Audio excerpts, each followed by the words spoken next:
Good morning everybody, and a very warm welcome to Milton Hall and Districts. And today we're going to do something we haven't done for ages, and that is we're going out and about. So you join me in my little car and we're going to go out for a little ride down towards Portsmouth to the Portsmouth Model Railway exhibition at the Lord Admiral Nelson School, I think it's called. So we're going to go there because it's not too far away. I found this out per chance, so this is kind of like a bonus video.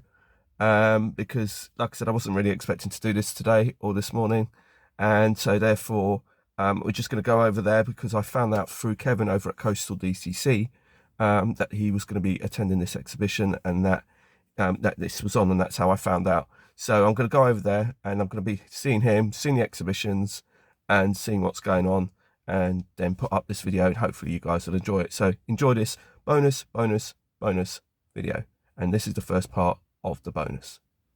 So bye for now. So hello everyone, and I've made it back. So we've got the bonus video. So the first bonus was the fact I went to the Portsmouth Model Railway exhibition, and as you can see I'm now back. And now I didn't really film anything over at the Portsmouth Model Railway exhibition because, to be honest with you, the layouts weren't really my cup of tea, if I'm being honest. There wasn't really a huge amount for me to see personally in terms of the layouts that interested me. However, that being said, I'm sure it was very interesting for many other people, but from my point of view, the layouts were more kind of either steam era, or they were just basically not the sort of stuff that I model really.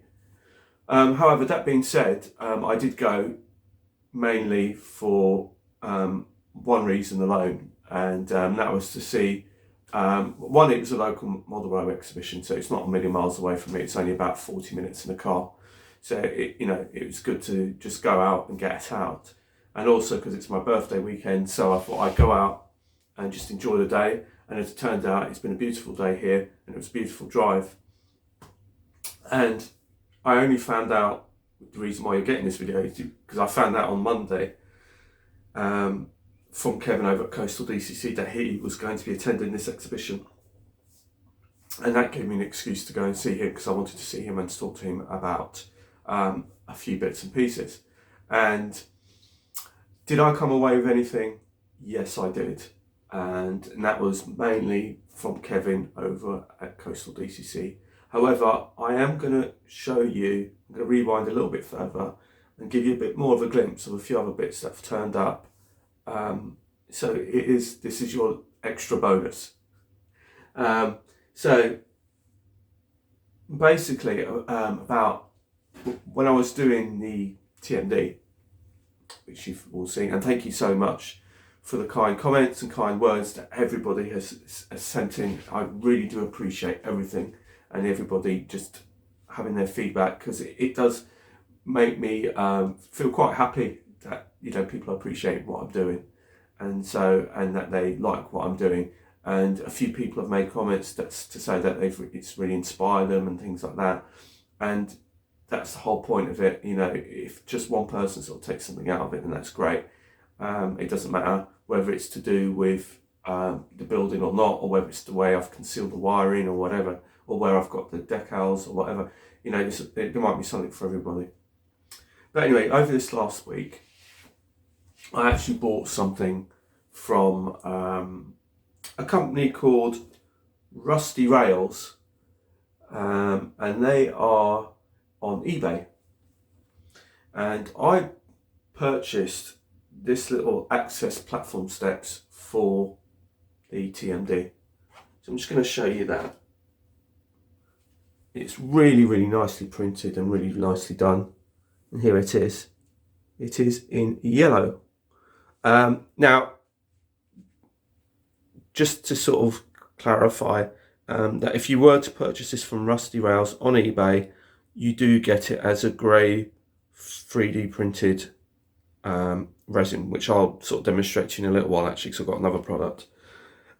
So you'd have to paint it yourself, but obviously the beauty of painting it yourself is you can choose the colour you want and you can choose how you want to do it. Now, as it so happens, I had some yellow paint knocking about and I wanted to paint it into yellow, and this is what you're getting. And I have to say, the print is absolutely fantastic, it really is. The service was really good.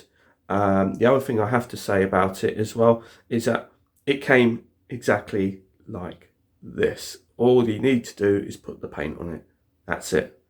There's no sprues or anything like that you've had to carefully sort of manipulate this away from to not break any of the steps or any of the rails. It literally came like this in a nicely presented bag. And also, as well as him sending this, he also sent this as a thank you. And if you spin it around, it actually got some labels, speed signs, limited clearance signs, which is really, really nice. And that was a freebie. I thought it was a nice touch. So it is Rusty Rails, and I got it from eBay. He does do some other bits and pieces. So if you are interested, just go and check it out. He does like 3D printed ground signals as well, relay boxes. I think he does N and double O as well. So you've got a mixture there. I'm not sure if he does O gauge. I didn't quite totally see if there was anything for O, but there might have been. But just if you are interested, it's worth having a look, and then if anything takes your fancy. So it's Rusty Rails, and this is what I purchased for the TMD, which I think is really cute. And I think it was like about £4 for one or something. I think that's what it was. That's how it came anyway. So recently, I showed you this, and this is my little rail grinder. And the reason why I'm showing you this is I got this from a company called 3D Resin Printed Railways, and I don't have a card for him. I wish I did. And basically, if I can find an image or something, I'll put it up and so you can see for yourself.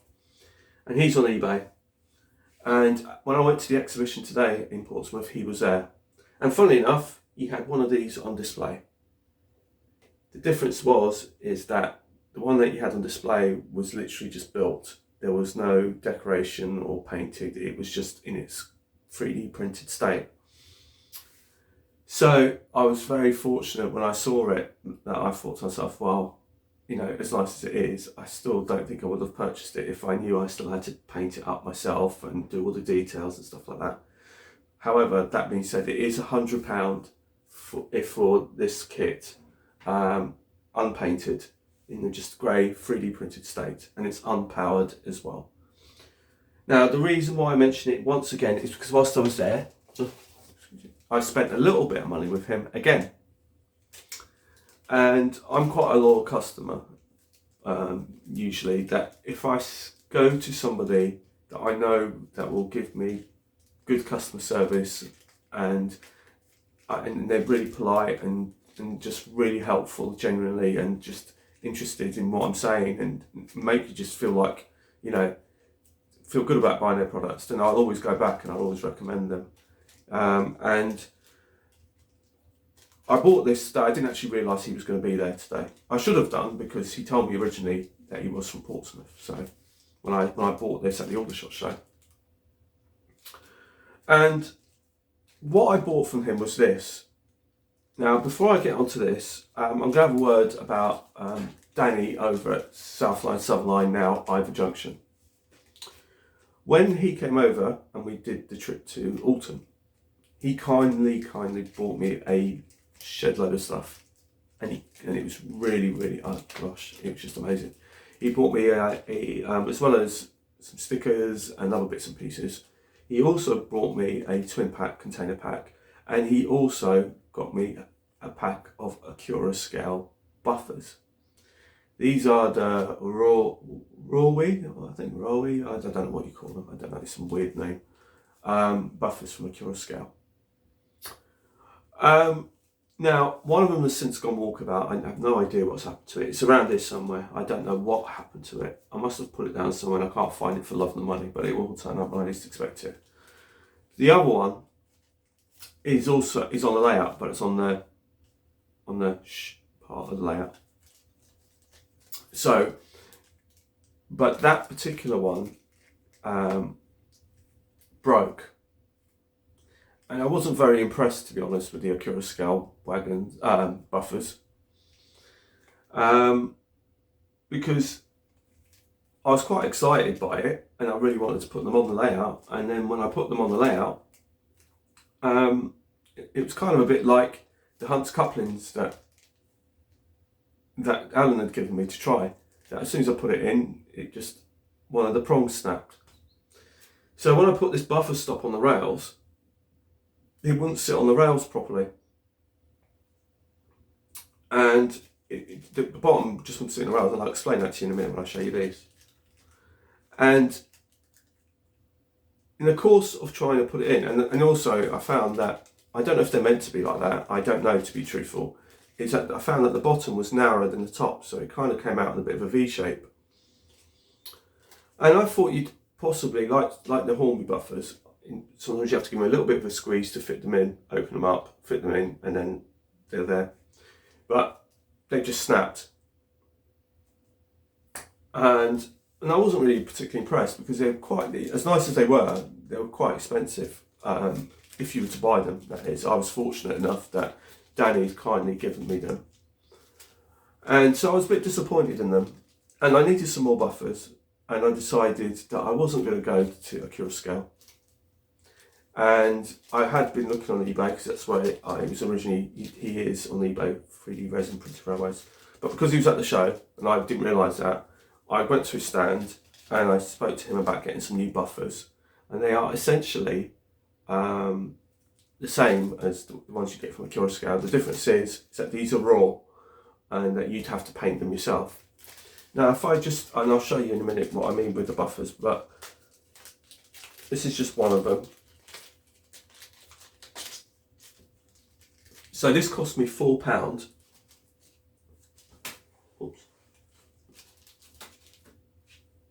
£4 for a pack of 2. And these are pretty much similar to the Acura scale ones. But in my view, these are much better. And the reason why I say these are much better is I can feel it already in the hand, just feeling it, touching it, that this is definitely a more solid buffer than the Acura scale one. The Acura scale ones that I had just seemed to be quite squidgy. You can just sort of squeeze them and they seemed a bit soft and they seemed a bit flimsy.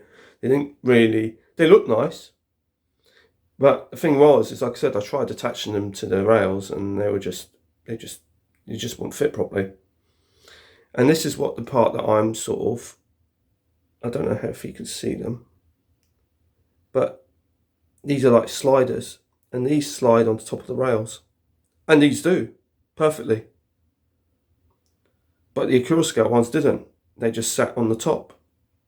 And I thought that maybe if you just sort of gave them a squeeze and open it out a bit, then you can open them up, drop them in, and then let it go.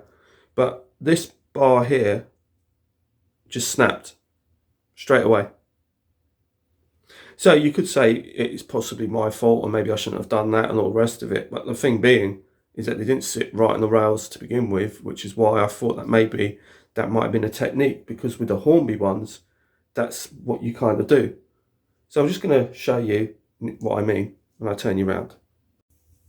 Where is it? Ah, here we go. Right, there you go. So that's a Hornby one. It's an old Hornby buffer stop. And you can see that you sort of pin these two between the rails. And that gives it the friction and stops the trains from moving the buffer stop if they hit it that way. So you just poke it in there, and then you've got the 2 prongs that sit in here in between the tracks, and then they just clip in. And that's what's supposed to do. Obviously I haven't done that because it's got ballast in here, but that's what it's supposed to do. And you just give that, you can see it's a bit kind of, you sort of have to give it a gentle squeeze to get it in. And that's what I tried doing with the Acura scale ones, but that didn't work.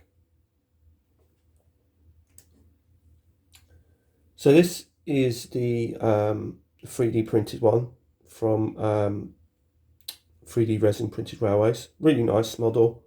He does do various buffers. He does like the Curial scale ones with the friction and all the rest of it, but I didn't really want that. But if you can see that automatically sits straight away on the rails. It sits straight away on the rails. Now, I couldn't get the Curial scale ones to sit on the rails like these do. Now, what he did say is that you can glue them, but if you use glue them, just glue them with PVA rather than super glue, because if you use super glue, you'll break these. But if you use PVA, you can still reuse these. But these, the sliders on the bottom here, are correct to the rails, and they just sit on top with no problems at all. And you don't have to worry about it. Look, you see that? It's not going anywhere. Whereas when I put the Curial scale one on here, it wouldn't sit on the rails properly. So as soon as you try to push them or move them, they just disappeared. So they were kind of useless as a buffer stop. So I don't really recommend the Curial scale ones, but if you do, if you like them and you got them and you like them, that's great. But for me personally, I don't like them. So I'd rather have these. And these are just, they look great as well. All they need is a bit of paint. So that's what I was saying about the little rail grinder here.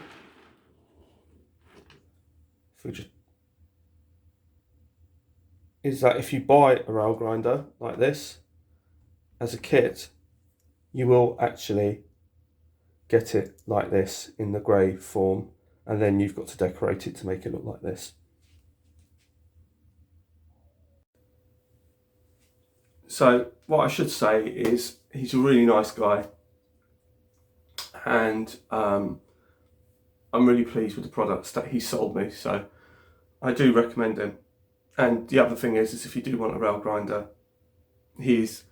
I haven't really seen them anywhere else, so I don't know if you can get them anywhere else, but you've seen what I've got, so if you're interested, then you know where to get them from. Just go to his website, and he, like I said, it's not just the track machine, he does ballast wagons, the new style ballast wagons, which are really, really nice. And also, like I said, things like the buffer stops as well. Now, one of the other things I should show you is something that I haven't actually told you about. I've had it for a little while now, and I'm going to spin you back round and I'm going to show you exactly what it is. So here in front of you is my newest recruit, and this is a Bachmann 08 shunter. And basically I picked this up at a bargainous price of just £65. And I should say it's second hand, but it's all there, the detail is there. There is some separate detail to fit in for the handrails at the back, so that they're not missing, it's just they haven't been fitted. And the thing was, it's actually got a chip in it already. This is 08585 from a Bachmann, and basically I won this at an auction on eBay, second hand, for £65 all in, which is absolutely amazing. Because I was thinking of getting the latest release, the orange Bachmann one, but I do like the green livery, and so it didn't really bother me. And finding this one and getting this one for £65 was absolutely amazing with a chip. Now I should say that this particular one isn't DCC ready, so, and I did do a bit of research on it, so it had to be hardwired. So it was lucky that I picked one that had already been chipped and had done that work for me. So it saves me having to open this up and try and fit in a chip into it. It has needed some work because it was a bit noisy and stuff, but I don't think it'd been run very much. And the other thing which I'm doing, and this is for my container terminal, and as you probably gathered, and the other thing I've started doing, thanks to Robert over at Robert's Train Set, I had been doing an R-ing for some time, but I've started, oh, there you go, to fit KDs to my fleet. I'm not sure if I'm going to do the whole fleet. It's just that with what I'm doing with the container terminal, which is a bit hard to explain right now because you haven't seen it, but basically the Hornby system of the uncouplers wasn't really reliable enough, and neither was the Pico, and I found that the KDs were probably the most reliable way of getting things coupled and uncoupled. And I've actually had fun doing it. Actually, it's been fun because I have been testing it, so I know it does work. And I'd like to sort of thank Robert over at Robert's Train Set, because he did do a video a little while ago about him fitting KDs, and he's the one who kind of pushed me over the edge, because I was sitting on the fence over that for some time. But yeah, so it was nice that that Robert gave me that tip and showed us that, because I took something away from that. So this is my newest recruit, a Bargenus 08 shunter for £65, DCC fitted. So what was the real reason for me going to the Portsmouth exhibition? Now, like I touched upon earlier, I believe, this week, on Monday, a post was put out by Kevin over at Coastal DCC. And I follow him on Facebook, and he basically said that he was going to this exhibition in Portsmouth, and Portsmouth isn't a million miles away from me. It's only about 40 minutes in the car. And I had been in negotiation and chatting to him for some time. And for those of you who don't know, Kevin over at DCC Coastal DCC or DCC Coastal is my Digitrax guy. So my layout is operated by Digitrax, and all of that stuff was supplied to me from Kevin over at Coastal DCC. So today I was looking at, and I had been speaking to him for some time, so today was actually just a culmination of me chatting to him through the phone about getting a product called a Digitrax LNWI. And this is it. And you get this box, and you get a local nut cable for the LNWI, but it needs to be powered. So if you have a power source for it, then you don't need to buy a transformer, or he can supply you with one, which is what he did. I decided just to buy a transformer for the sake of it, because it wasn't overly expensive, and it saves me having to rummage around for power supplies here to see what might or might not work.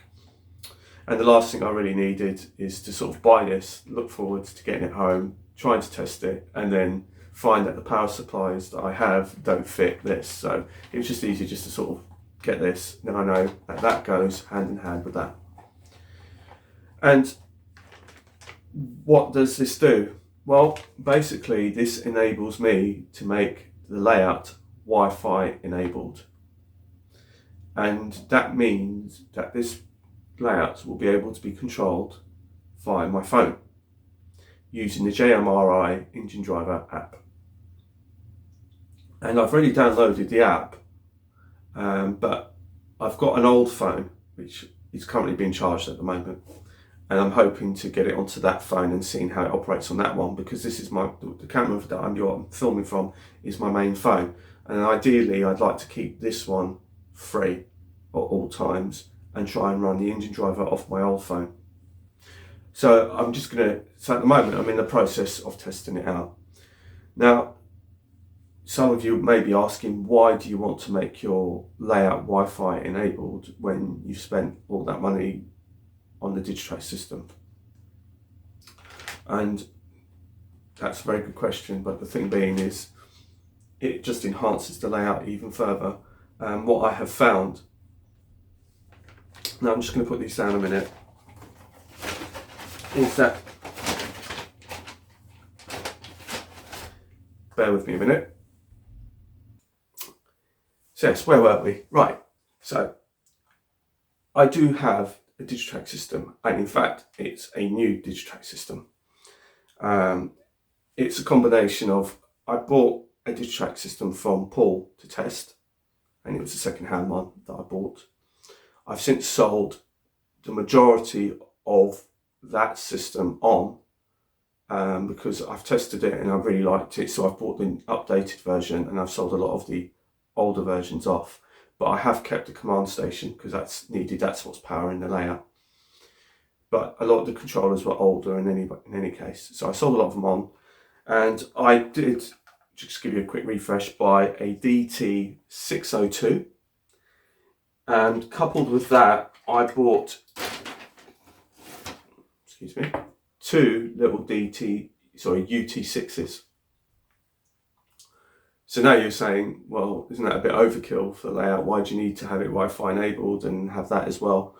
Right, so the point was, this is the main unit.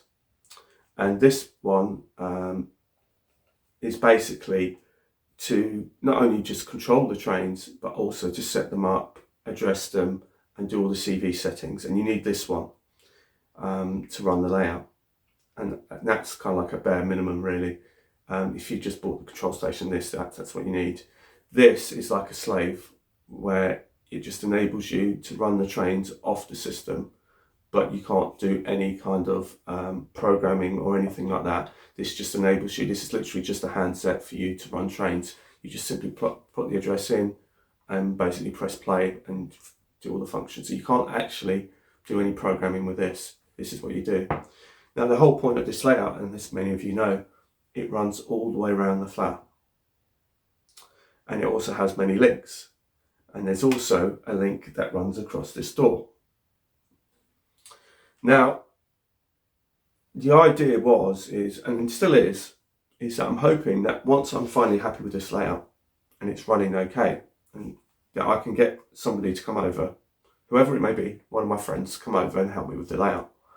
And maybe one person would be in the living room and one person would be here in the corridor / bedroom running this side of it, because the boundary would be the link that crosses the door. So that means none of us would have to be crawling underneath the link as such. So one of them's controlling from this side, one's controlling from that side. And so the whole point is that one would have one controller, one would have the other controller, and that would be good. And it all runs off UP5s and UR93s, which is what I have here in this case. And if I just show you, that's kind of, this is a UR93, I think it is, or U91, doesn't really matter too much. But basically these little boxes, which you basically just plug your controller in and then you can run the layout. But that means that you're kind of tethered and tied to this controller to this particular point. And if there's anything going on at that end, then I'd have to kind of steal it from one handset to another handset, whether it be over there or over there, which is what I was doing. Hence the LNWI, because the LNWI is wireless and it's Wi-Fi enabled. So the idea is that when I'm on my own running the layout, I can run the train through my phone and not be tied down to any particular part of the layout. And so that's why the LNWI is here. Now, like I said, I've downloaded the engine driver. I haven't actually tested it yet, so that's something that we're going to do shortly. We're going to take you over to the command station without me hopefully giving you too much away, and basically seeing if we can get the LNWI to work and see if we can get a train to run wirelessly through the Wi-Fi without me being tethered to this. So that's going to be the next part of this video. Okay, so welcome to the main layout. And obviously you can't see what's going on at the top, but what you can see is another little bit of extra is that I've moved the command station under here, so it's basically level underneath. It's one of the improvements I've done, because before it used to stick out too far. So now I've hidden it over there. So what you're seeing in front of you is the main command station. You've also seen the other UT6,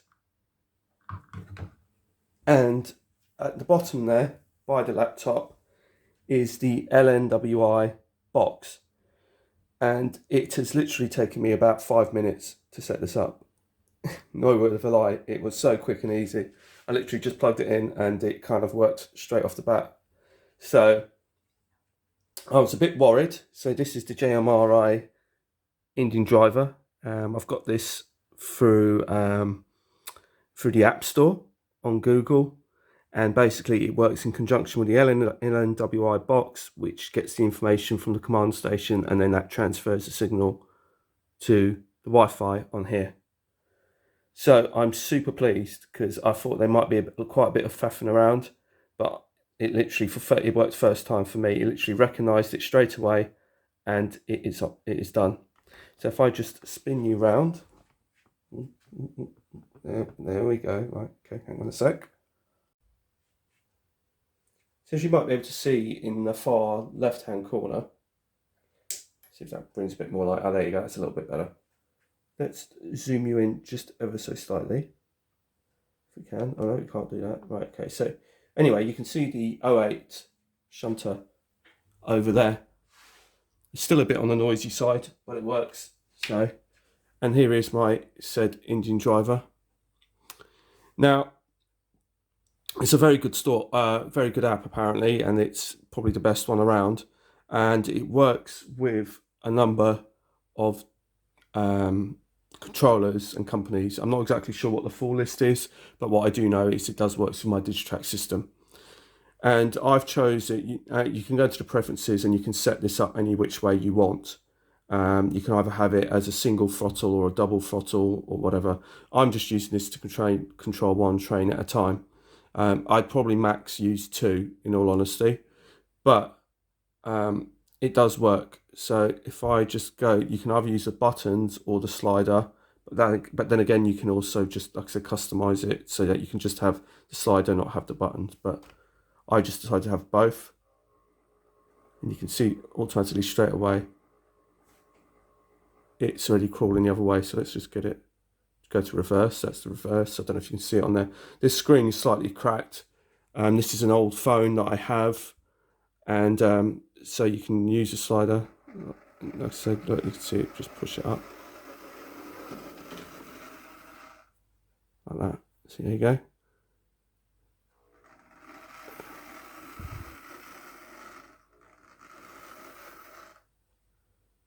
Now I'm sure you can adjust the sensitivity of these things and play around with them, but it's just a quick demo to show you it does work. So now what this does mean, and I've actually tested this from my bedroom as well. So I have, because it is quite a noisy locomotive, so I did actually hear it running around. So I was in my bedroom and I just stopped it to see whether I could hear it, and sure enough, it died. And actually, the response was on the throttle anyway. On the phone, it told me that it died. So I know it works. So I know that I've got the Wi-Fi connection that will reach to the back bedroom. So that's really, really good. So this is going to be handy for me when I'm on my own, because it just means that I'm not tethered to any point of the layout. I can just quickly scoot off and get to the train and follow the train and keep up with it and all the rest of it. And I've got all my functions here. But this hasn't got anything on it, so I'm going to stick another locomotive on there with sound and see if we can run through some of the sounds to see whether or not that all works.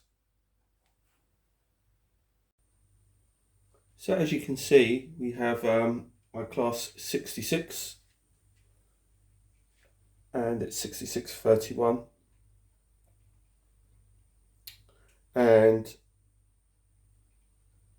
if I go back to here, you get this screen when you first start. It doesn't actually say anything. So when you first connect to the internet, it doesn't actually say anything. So you have to go to where it says select on the top and just tap that, and it will say, and I've had these two running recently, so I can just go to this one here, and that's now selected to 6631. I don't know if you can see it, but here it says, instead of saying 0, 1, 2 and 3 and all the numbers, it's got all the numbers down here. But here it seems to just say lights, bell, horn, which is more American. Now I'm sure you can actually change this and customize it, as you can customize the layout. But for now, if you just press lights, there you go, you can see that that's the 66 is facing to me, or it's me. You press reverse, and that's change the lights over, and then that's your speed there. That's the address.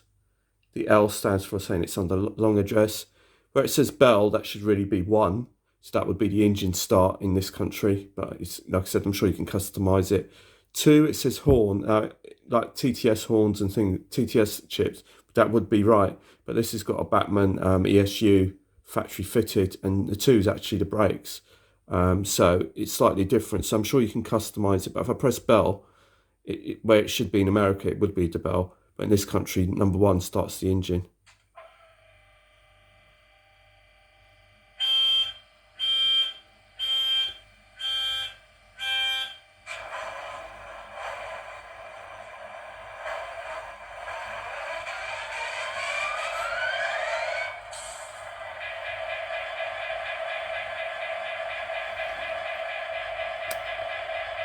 So again, you can either use the buttons where it says plus to go forward, or to speed up basically, and minus to slow down, or you can use the slider, but again you can customize it, and you can also scroll up and down to get to the various functions.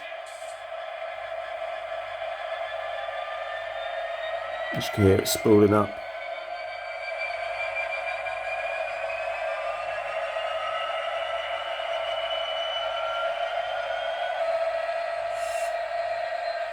Now it should just slow down, but on this you can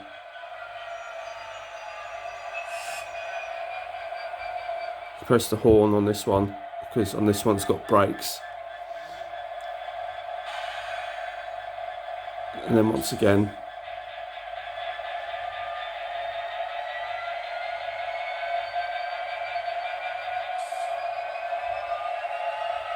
it's coming back now. And then you press 2 again to stop it.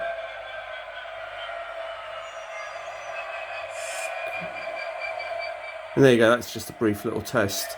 And that just goes to show you how that works on the app with a sound-fitted locomotive. It's really easy to use. I'm really impressed, to be honest. And I shall be messing around with the preferences a bit more to see if I can customise it a bit more. So, hopefully, you've enjoyed that little demo. Let me just shut it down.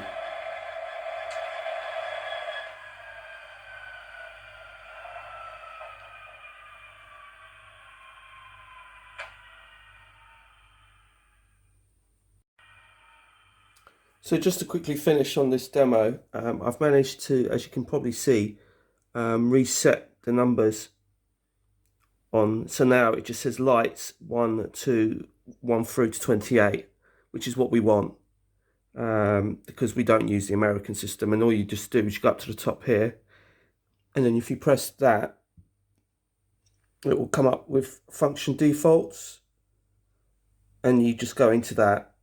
And then that will tell you how to do it, and you just go through that, and then you can adjust it to what you want. So you can actually, if you wanted to write engine start or whatever, you can do that. But I've just left it as one. It's just left the lights as it is, and then all the rest of it as numbers, because to be honest, certain locomotives and certain decoders can be slightly different. So it's just easier just to leave well enough alone.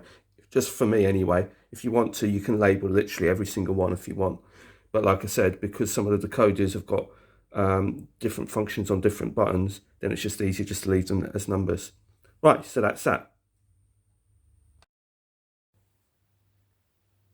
So hello and welcome back. And I hope you've enjoyed it and this video, and I hope you found it really useful. I have found it really useful. I really do like this little app. I think it's really, really cool. I'm not going to say I'm converted, because I think these still needs to be fine-tuned. To be honest with you, I think my own personal view, I mean, I don't know, I haven't really had this long enough. I've only had this for about 10 minutes that I've been playing with it. I still think that the whole dial and controller thing is a bit more precise when it comes to doing the shunting than this. That's what I think. And so there is definitely still a home for these. I won't be selling these or getting rid of these. And like I said, I will be hoping to have maybe somebody come round and help me operate the layout at some point in the future. And then after, we'll see how things really do go. But what it does mean is that if there are people out there who aren't necessarily so comfortable using the handsets and the buttons, then they can use their own phones to tap into the Wi-Fi network for the layout, and actually just control it through their phones and in a way that they're comfortable with. So that again adds another dynamic and another dimension to the layout, and it just makes it Wi-Fi enabled.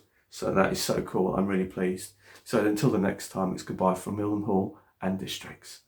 So thank you for the bonus video, and you're going to get another bonus video at some point within the next week or two before the December Christmas cracker. So, bye for now. Bye-bye.